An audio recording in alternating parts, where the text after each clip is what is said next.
बात कर रहे हैं सीबीएसई द्वारा इश्यू किए गए जो नए पैटर्न के क्वेश्चन पेपर हैं उनके बेस पर कुछ मॉडल पेपर्स हमने तैयार करवाए और इन मॉडल पेपर्स को आज हम सोल्व करके उनका डिस्कस करेंगे, सॉल्यूशन उनका डिस्कस करेंगे। आई होप आप सबको ये पसंद आएगा और इससे आपको कुछ नई चीज़ें सीखने को मिलेंगी। किस प्रकार से पेपर को सॉल्व करना है। पेपर सेटर जो है आपकी केवल लर्निंग को ही नहीं चेक करते हैं, वो आपकी अंडरस्टैंडिंग, आपकी एबिलिटी ऑफ कैलकुलेशन, उनके बारे में भी आपको चेक किया जाता है।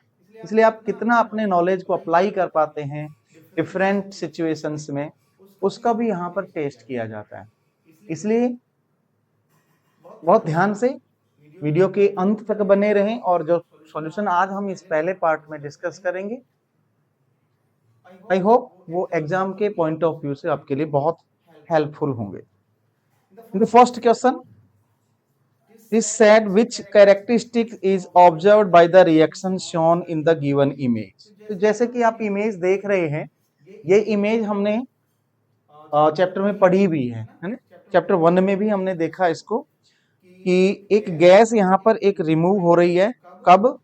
जब कोई मेटल रिएक्ट करता है एसिड के साथ में, तो एक गैस रिमूव होती है, एक गैस इवॉल्व होती है और उस गैस का नाम होता है हाइड्रोजन गैस। तो यहाँ पर इवोल्यूशन ऑफ गैस होगा एक चीज, लेकिन दूसरी चीज एक ये भी है, जब मेटल एसिड के साथ रिएक्ट करता है तो टेम्परेचर में भी चेंज आता है। इसलिए यहाँ दोनों चीजें हम यहाँ पर लेकर चलेंगे, both change in temperature and evolution of gas. Second question हम देखते हैं। सेकंड क्वेश्चन एक प्रेसिपिटेट रिएक्शन है, साथ ही साथ डबल डिस्प्लेसमेंट रिएक्शन का भी एग्जाम्पल है। यहां से आप देख सकते हैं कि प्रेसिपिटेशन के साथ में कलर चेंज वाली जो रिएक्शन थी, यहां पर हमने देखा था कि BaSO4 जो बना था व्हाइट कलर का, ये प्रेसिपिटेट फॉर्मेशन हुआ। इस तरह की रिएक्शन दो टाइप की रिएक्शन कहलाती हैं, डिफरेंटली प्रेसिपिटेट रिएक्शन भी होगी ये और डबल डिस्प्लेसमेंट रिएक्शन भी होगी। इसके बाद आ जाते हैं क्वेश्चन नंबर 3 में। Question number 3 very simple, it ask about the acid present in tomato. Tomato में कौन सा एसिड प्रेजेंट होता है उसके बारे में हम यहाँ देखेंगे। तो टोमेटो में जैसे कि हमने पहले सीखा भी था, पिछले वीडियो में हमने देखा था, लास्ट इसका वर्ड है ओ, ओ के साथ हमने ओ को मैच किया था, है ना। तो लास्ट में साउंड आता है टो का, ओ की साउंड आती है टोमेटो। टोमेटो के साथ में हमने लास्ट की साउंड ओ को उठाया था और इसको इस तरह से याद किया था, ऑक्जेलिक एसिड के तरीके से। चलिए नेक्स्ट है question number 4, which of the following are called soft soap. यहाँ ध्यान दें, सॉप हमने पढ़ा है और यही चीजें हैं जो क्लास में हम डिस्कस तो करते हैं, लेकिन उनके ऊपर कई बार क्या होता है कि इग्नोरेंस हो जाती है। तो जो सोडियम सॉल्ट्स होंगे वो बहुत ही हार्ड या कहें हम स्ट्रॉन्ग सॉप्स कहलाते हैं, और पोटेशियम जो सॉल्ट्स से जो सॉप बनेंगे वो सॉफ्ट सॉप की कैटेगरी में रखे जाते हैं। नेक्स्ट क्वेश्चन इज 3, ये टेस्ट ट्यूब्स का हमने देखा था, तो रस्टिंग से रिलेटेड ये क्वेश्चन था। रस्टिंग के लिए जो नीडेड कंडीशन है, मॉइस्चर होना चाहिए, एयर की प्रेजेंस होनी चाहिए। यहाँ दो टेस्ट ट्यूब में किसी भी तरह से मॉइस्चर या एयर को जो है प्रिवेंट किया गया है, रोका गया है। तो टेस्ट ट्यूब बी और टेस्ट ट्यूब सी दोनों में ही देखो, यहाँ पर ड्राई एयर है और नीचे एनहाइड्रस कैल्शियम क्लोराइड डाला हुआ है, जिससे कि जितनी भी मॉइस्चर है वो एब्जॉर्ब हो जाएगी। तो यहाँ मॉइस्चर नहीं मिलेगी, इसलिए यहाँ पर रस्टिंग की प्रोसेस कंप्लीट नहीं होगी। सेकंड ट्यूब बी में आप ध्यान से देखें तो ट्यूब बी में ऊपर ऑयल की लेयर लगा दी गई है वाटर के ऊपर, जिससे कि एयर अंदर एंटर ना कर सके और जो नेल है वहां तक एयर ना पहुंच सके। तो जब तक एयर का कॉम्बिनेशन नहीं होगा, वाटर के साथ में मॉइस्चर नहीं बन पाएगी, तब तक ये रस्टिंग की प्रोसेस कंप्लीट नहीं होगी। तो सेकंड वाला भी हमारा ऑप्शन गलत हो जाता है। ओनली टेस्ट ट्यूब ए में जो है रस्टिंग की प्रोसेस कंप्लीट होगी। तो यहां पर हमारा आंसर हो जाएगा in which test tube nail is rusted, और option will be test tube 1। Tube A will get rusted means tube A में ही रस्टिंग की प्रोसेस होगी नेल के साथ में। ये बड़ा अच्छा क्वेश्चन है यहाँ पर, which oxide will turn blue litmus solution to red. बच्चों यहाँ ध्यान दें, जो भी मेटल ऑक्साइड्स हैं वो हमने पढ़ा था कि मेटल ऑक्साइड्स क्या होते हैं, बेसिक होते हैं। तो यहां से दो तो पहले ही रेस से बाहर हो जाते हैं, ऑप्शन की रेस से बाहर हो गए। अब दूसरी बात हमने ये पढ़ी है कि जो नॉन मेटल ऑक्साइड हैं उनकी नेचर होती है एसिडिक, और एसिड जो है वो ब्लू लिटमस को क्या करते हैं, ब्लू लिटमस को रेड में कलर चेंज करते हैं। इसलिए हमारा ऑप्शन आ जाएगा दोनों का SO2 और NO2 दोनों का ऑप्शन होगा। ए और डी ऑप्शन 1 में है, इसलिए हमारा ऑप्शन बन जाएगा A. Next it comes butanone. देखो नॉन जहां आ रहा है, हमने देखा था कि जो सफिक्स नॉन जो लगेगा ONE को हमने बोला था कि ये 1 नहीं बोलेंगे, इसको हम ऑन बोलेंगे, ऑन ना। तो ऑन किसके लिए था, हमारे कार्बन जो CO के लिए था, इसका जो फंक्शनल ग्रुप था वो CO था, कीटोन। तो यहाँ कीटोन का ग्रुप आ रहा था सी ऑप्शन में, इसलिए हमारा करेक्ट ऑप्शन सी आ जाएगा। इसके बाद चलते हैं question number 8। The excretory system of human beings, some substances in the initial filtrate such as glucose, amino acids, salts and water are selectively reabsorbed। ये इजी क्वेश्चन यहाँ पे रख दिया। तो ये रीएब्जॉर्ब कहाँ होंगे, तो वो हमने पढ़ा था नेफ्रॉन में होंगे, और नेफ्रॉन में भी DPT में, एक DPT थी, डिस्टल प्रॉक्सिमल ट्यूब्यूल के अंदर। तो ये इसका करेक्ट ऑप्शन होगा हमारा नेफ्रॉन। इसके बाद क्वेश्चन नंबर 9 को देखिए। The genotype for the height of an organism is T capital and small t। So the conclusion में बी ड्रॉन फ्रॉम दिस। इससे क्या कंक्लूजन निकल के आएगी, ध्यान दें, कंक्लूजन क्या होगा, कैपिटल T और स्मॉल t ये तो अलग अलग एलील से निकल कर आया हुआ, जीन से छोटे छोटे। so there are at least 2 different alleles, यानी कि 2 एलील हैं of the gene for height. Height के लिए 2 डिफरेंट एलील हैं और उनका कॉम्बिनेशन यहाँ पर है। तो हमारा करेक्ट ऑप्शन बी हो जाएगा। Question number 10। At what stage of the menstrual cycle is a woman said to be fertile? और ये very simple है, that is ovulation वाली स्टेज होती है। 11th में हम पढ़ेंगे। क्वेश्चन नंबर 11 देखिए। Select the correct statement among the following. हाँ, बहुत अच्छा क्वेश्चन, यहाँ ध्यान दें। जो होमोमॉर्फिक सेक्स हार्मोन्स हैं या क्रोमोसोम्स हैं, होमोमॉर्फिक वो होगा फीमेल में, क्योंकि दोनों XX होते हैं, उनको बोलते हैं होमोमॉर्फिक। मेल में होते हैं X और Y, उनको बोलते हैं हेटेरोगैमेटिक। ठीक है, तो यहाँ पहला ऑप्शन तो ठीक है। इसके साथ साथ और भी कोई ऑप्शन हो सकता है क्या? Male possess is homogametic, no. Human female possess heterogametic sex chromosomes, no, ये गलत बात, क्योंकि दोनों सेम हैं। Human male possess homomorphic, no, ये बात भी गलत हो गई। Option 1 is the correct and this option gives in statement B में इसको रखा गया है। आगे चलिए क्वेश्चन नंबर 12 में हम देखते हैं। Autotrophic mode of nutrition requires, means ये प्रोसेस कौन सी हो जाएगी, क्लोरोफिल के प्रेजेंस में, सनलाइट की प्रेजेंस में प्लांट अपना फूड प्रिपेयर करते हैं और उस प्रोसेस को हम कहते हैं फोटोसिंथेसिस। इसलिए यहाँ पर ऑटोट्रोपिक मोड ऑफ न्यूट्रिशन जो है उसी का नाम क्या है, फोटोसिंथेसिस। और फोटोसिंथेसिस के लिए जो रिक्वायर्ड कंडीशंस हैं, रिक्वायर्ड चीजें हैं, वो है सनलाइट होनी चाहिए, कार्बन डाइऑक्साइड एंड वाटर होना चाहिए, क्लोरोफिल भी चाहिए।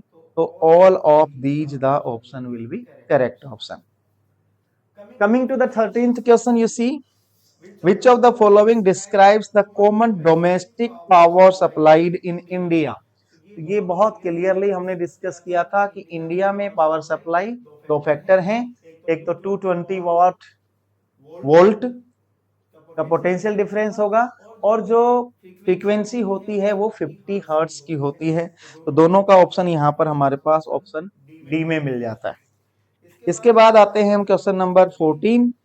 What is the minimum resistance which can be made using 5 resistors each of 1/5 ohm? जब मिनिमम की बात आती है तो हमें पता है हम किस तरह से कनेक्ट करेंगे, पैरेलल में कनेक्ट करेंगे। अब 5 रेसिस्टर्स को अगर पैरेलल में कनेक्ट करते हैं तो सबको 1/1 में करके ऐड करते जाएंगे।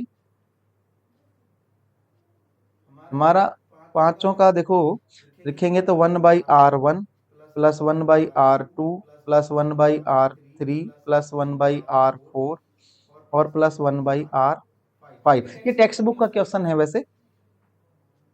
तो यहाँ हम रखेंगे 1/R टोटल पैरेलल का, तो 1/R1 का तो 1/1/5 1/1/5। सिमिलरली सब में ऐसे ही चलेगा। थोड़ा सा ये राइटिंग में थोड़ा आप अंडरस्टैंड करने की कोशिश करना। 5 जो है ऊपर चला जाएगा, इसलिए 5/1 प्लस 5/1 प्लस 5/1 प्लस 5/1 प्लस 5/1। तो 5 यहाँ पर हो गए तो टोटल बन जाता है हमारा 25/1। लेकिन ये वैल्यू है 1/RP, इसलिए इसका रिवर्स करना पड़ेगा। तो जब RP करेंगे तो ये हमारी वैल्यू 1/25 हो जाएगी। ऐसा करेक्ट ऑप्शन हमारे पास है ए में, तो हमारा करेक्ट ऑप्शन हो जाएगा ए में। इसके बाद question number 15, pyramid shown here can be the pyramid of. ये जो पिरामिड शो कर रखा है ये कैसा पिरामिड हो सकता है? ध्यान दे, biomass in forest. Biomass forest में क्या होगा, एक बड़ा पेड़ होगा, उसमें छोटे छोटे जानवर, प्लांट्स, एनिमल्स जो है, बर्ड्स वगैरह, वो उससे अपना फूड गेन करेंगे। तो ये उल्टा पिरामिड तो नहीं बनेगा, इट इज रिवर्स पिरामिड कहा गया है ना। तो वैसे पिरामिड ये बनेगा बायोमास का पहला वाला। एनर्जी इन ग्रासलैंड, ये भी गलत है, क्योंकि फर्स्ट ट्रॉफिक लेवल और या हम कहे प्रोड्यूसर्स में एनर्जी मैक्सिमम होगी और धीरे उसका 10% नेक्स्ट ट्रॉफिक लेवल में पास ऑन हो रहा है, तो आगे आगे कम होता चला जाएगा। Number in A pond, number in A pond, actually ये क्वेश्चन थोड़ा सा अजीब टाइप का है, तो दे नहीं रखा नंबर, किसका नंबर है ना।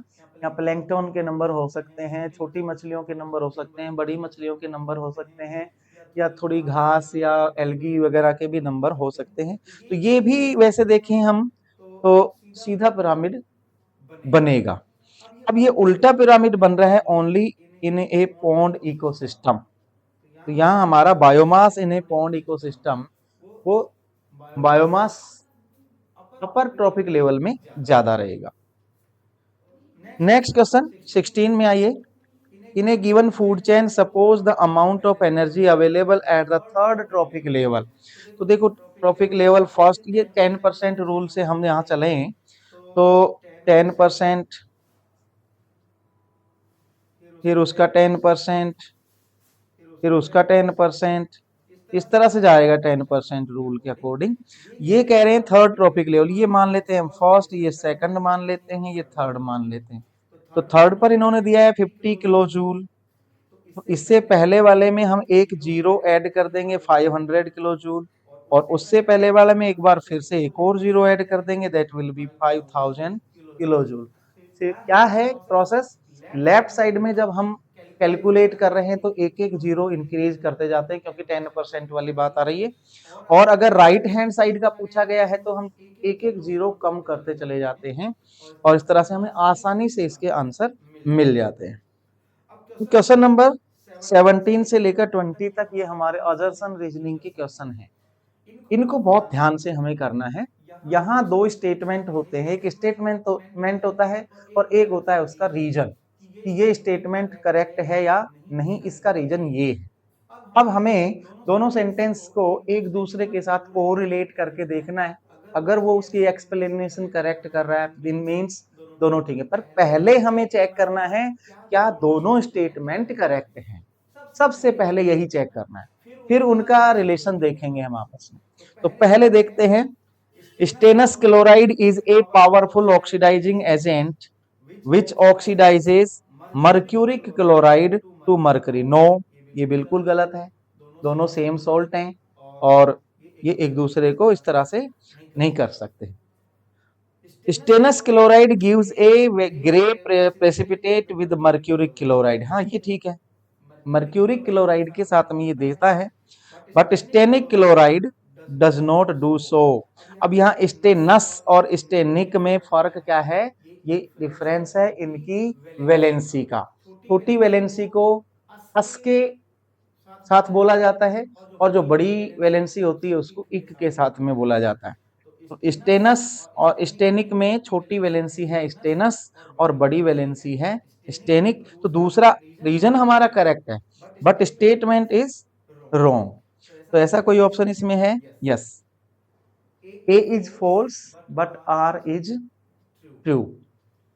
18th में देखते हैं, vaginal pills contain spermicides. Yes, उसका फंक्शन ही ये है। And spermicides kill the sperm. Yes, अगर दोनों ठीक हैं, अब इसके साथ में हमें ये देखना है कि क्या ये एक दूसरे को कोरिलेट करते हैं या फर्स्ट का जो है रीजन वो करेक्ट है। तो यहां पर हम लिखाएंगे, एक वर्ड लगा लो, बिकॉज, है ना। तो अगर ये बिकॉज के साथ सेटिस्फाई हो जाता है, इट मीन्स हमारा जो रिलेशन है वो करेक्ट हो जाएगा कि एक्सप्लेनेशन इसकी ठीक हुई है। So vaginal pills contain spermicide because spermicides kill the sperm. Yes, correct.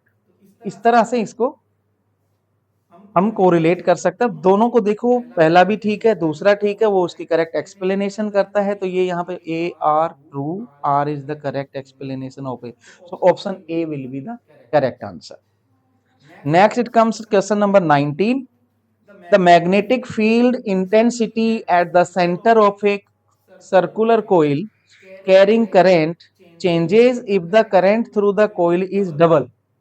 Yes, ये हमें पता है कि जैसे अमाउंट ऑफ करंट को हम इंक्रीज करेंगे तो मैग्नेटिक फील्ड की इंटेंसिटी भी क्या हो जाएगी, इंक्रीज हो जाएगी। और अगर करंट की अमाउंट को कम करेंगे तो इंटेंसिटी कम हो जाएगी।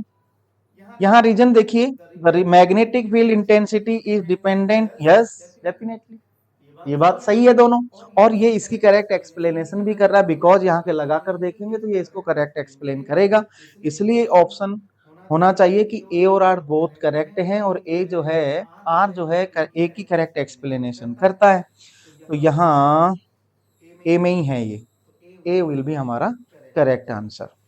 Next it is last question हम देखेंगे, question number 20, that is in an ecosystem the function of producers is to convert organic compound into inorganic compound. yes, सही बात है, ये ऑर्गेनिक कंपाउंड को इनऑर्गेनिक कंपाउंड्स में कन्वर्ट करते हैं।